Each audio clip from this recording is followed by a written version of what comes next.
যেখান থেকে দেখানোর চেষ্টা করছি সেটা হচ্ছে রিয়াদুল জান্নাহ।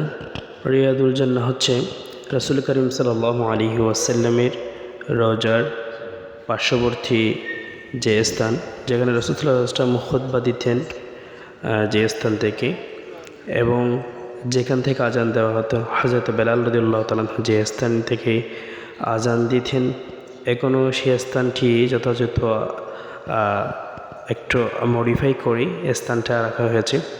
ওই স্থানটা হচ্ছে রিয়াদুল জান্নাহ। এখন দেখা যাচ্ছে যে যেখান থেকে খুতবা দিতেন সেই স্থানটি মূলত এখানে লক্ষ কোটি মুসলমানের ভিড়। এখানে এই রিয়াদুল জান্নাহর ভিতরে জাস্ট একটু সময়ের জন্য সালাত আদায় করতে মানুষ দূর দূরান্ত থেকে ছুটে আসে। এই রিয়াদুল জান্নাহর ভিতরে এখন নুসুকে আবেদনের মাধ্যমেই এন্ট্রি হতে হয়।